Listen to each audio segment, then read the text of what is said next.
Guylaine, est-ce qu'on a des questions? Pas comme ça. Bon, OK. La question que moi j'aurais, c'est que si jamais il y avait un peu de flexibilité au niveau des entreprises, puis là, quand je parle d'entreprise, je parle autant des industries que des entrepreneurs en construction. Est-ce qu'il y aurait une flexibilité à essayer de dégager, à ne pas utiliser les N95 certifiés NIOSH pour que les établissements de santé aient un approvisionnement maximal? Et je vais mettre ma caméra. En même temps, est-ce que ces mêmes entreprises-là seraient prêtes à expérimenter des masques imprimés 3D ou d'autres solutions alternatives? C'était un des points que je voulais débattre dans le thème C. Est-ce que Stéphane, René ou Synaret seraient à l'aise pour discuter de cet enjeu-là? Est-ce que vous pensez que les établissements peuvent avoir une flexibilité pour modifier les programmes de protection respiratoire en place? Moi, là, je pense que oui, mais par contre, la question que j'ai, c'est quel est le cadre qui va nous permettre de faire ça présentement? Puis ensuite, qu'est-ce qu'on va demander comme norme de performance à ces appareils-là qui vont arriver sur le marché? Donc, c'est vraiment les questions qu'on a. Et puis, pour avoir fait quelques discussions avec un fabricant, entre autres, bien, on s'est aperçu que nos compagnies qu'on a l'habitude de travailler avec, là, les MSA, les Dragger, les North, les 3M, ils ont une connaissance au niveau de la morphologie du visage qui est très, très grande et au niveau du confort. Et c'est très difficile en 2 semaines d'arriver avec un matériel souple qui s'adapte, qui fit. Dans le cas de 3M, moi, que je connais un peu plus, là, ils ont 3 grandeurs et ils font 95 de la morphologie nord-américaine. Dans le cas de Nord, c'est 2 grandeurs qu'ils vont avoir dans les masques complets. Il y a une science derrière ça. C'est très difficile à arriver avec un niveau satisfaisant au niveau du nombre de personnes qui vont réussir à faire les fit tests. On peut avoir une bonne filtration au niveau du filtre, mais je pense qu'au niveau du fit test, ça devient très, très, très difficile à maintenir. On le voit aussi, même au niveau des KN95, c'est des masques qui sont faits pour des morphologies asiatiques. Puis c'est très difficile à répéter aussi en Amérique du Nord pour des masques qui sont de confiance, là, qui sont de source sûre. Mais c'est très difficile de réussir les fit tests aussi.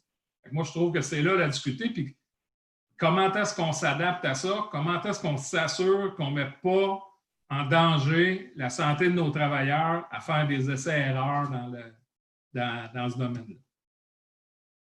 Ta réponse est excessivement pertinente. Merci. Est-ce que René ou Synaret, vous avez quelque chose à rajouter? Ben, moi, je rajouterais, je suis d'accord avec Stéphane. À quelque part, je crois que ça prend. Tu m'entends?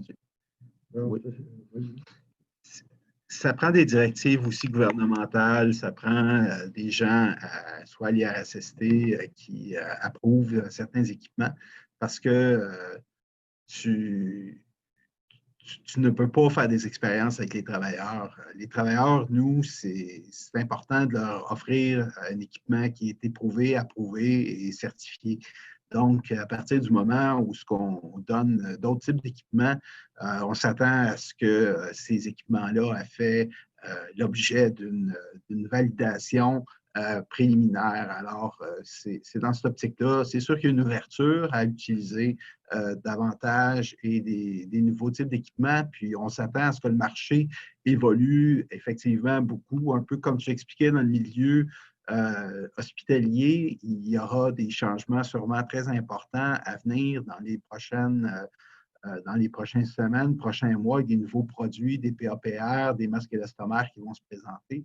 Mais c'est la même chose. Je crois que d'une part, on va devoir trouver des solutions alternatives pour des produits qui sont réutilisables. Alors, c'est sûr que le masque élastomère est à privilégier et toute alternative similaire parce que ce ne sera pas long que déjà on entend parler aussi de pression environnementale. À un moment donné, là, à acheter des dizaines, des centaines, des milliers de masques utilisés une seule fois par jour, à un moment donné, il va falloir qu'on pense d'une part, évidemment, à la protection des travailleurs, mais également notre impact environnemental. Fait que je pense qu'il y a ouverture, mais il faut définitivement qu'il y ait un mot d'ordre et des directives d'approbation préliminaire qui soient faites afin que ce ne soit pas nous qui fassions ces expériences-là sur nos travailleurs. Bon, merci René. Est-ce que Sneret, tu aurais quelque chose à rajouter? Oui, je pourrais rajouter. Ben, écoutez, nous autres, on a fait beaucoup l'expérience des KN95 à la Ville de Montréal. Je vous dirais qu'on a été assez rigoureux au niveau des exigences. On s'est toujours aligné avec ce que nous demandait la CNSST, c'est-à-dire s'assurer que, premièrement, les test reports correspondent effectivement à qu'on ait au moins un relevé des test reports qui arrivent de Chine. Deuxièmement, il y avait évidemment les exigences au niveau des fit tests. Mais nous autres, on est un peu plus loin. J'ai transféré quelques masques à l'IRSST pour des évaluations de performance et je vous dirais que ça n'a pas été un succès. Non, effectivement, et on parle je pense que juste au niveau de l'évaluation de la performance, donc c'est comme, en fait, c'est comme valider les fameux test reports. Je pense que j'en ai eu 2 sur à peu près 8 qui étaient bons, qui correspondaient effectivement à leur test report. Ça fait que ça nous a beaucoup déçus. Et le fait que nous autres, on a tous fait des fit tests. J'ai fait avec ces fit tests-là avec l'équipe des pompiers, avec des volontaires.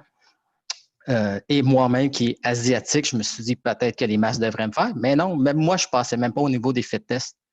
Donc, finalement, vraiment, la rigueur à la ville, c'était tous les masques, en fait, ont passé par moi. Puis si je ne donnais pas le go, ils n'étaient pas utilisés au niveau des employés. Fait que finalement, il n'y a aucun KN95 qui a été utilisé. Et je ne suis même pas sûr, c'est pour ça que j'ai posé moi-même la question, s'il y a des gens qui connaissent des KN95 qui ont passé des fit tests, puis je ne suis même pas sûr. D'ailleurs, on a beaucoup, moi puis la CNSST, on a beaucoup fouillé au niveau finalement de la norme GB 2626 pour comprendre en bout de ligne que dans cette norme-là, le fit test était recommandé uniquement. Donc, la réussite d'un fit test, selon la norme chinoise, était uniquement recommandée. Ça a un impact beaucoup sur la fabrication. Merci. Merci, Une question, si tu me permets, Sinarit. J'entends que la CNESST vous a permis d'utiliser des masques KN95 advenant le cas où les fit tests étaient bons et tout ça. Mais j'ai un gros point d'interrogation là-dessus. Comment est-ce qu'ils font pour vous permettre d'accepter quelque chose qui n'est pas permis dans leur règlement?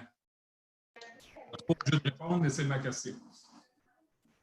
Écoute, ce qu'on a utilisé ici, dans le fond, on a utilisé l'étude de NIOSH pour leur dire, regarde, NIOSH dit que c'est équivalent dans les deux cas.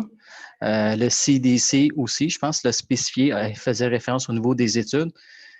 Donc, ce qu'on a fait, c'est qu'on est allé chercher l'autorisation à ce niveau-là, premièrement. Et deuxièmement, on est allé chercher, dans le fond, je vous dirais, une approbation du côté de la Direction de santé publique qui était aussi en accord sur la base des études qui étaient faites par 3M. Mais comme je vous dis, quand c'est arrivé, on l'essaie réellement, on n'est pas capable d'avoir les résultats. Fait que ça a fini à peu près ça là. Et merci. Juste un dernier commentaire, juste de rappeler également que c'est sûr que notre devoir d'hygiéniste revient encore plus à l'avant-plan, à savoir que la protection respiratoire, selon la hiérarchie de priorisation, devrait être en dernier recours. Alors, on est tous conscients qu'il arrive un moment où c'est requis, mais on se doit d'être encore plus attentif et à l'écoute des besoins afin de repenser le travail, puis de penser à des alternatives, puis à des techniques d'ingénierie qui peuvent permettre de minimiser le risque à la source. Donc, je conclue là-dessus. Parfois, il y a des idées qui peuvent émerger et peut-être que justement, cette pandémie peut avoir un effet positif sur repenser certaines méthodes de travail et ainsi réduire ou éliminer ou minimiser l'exposition.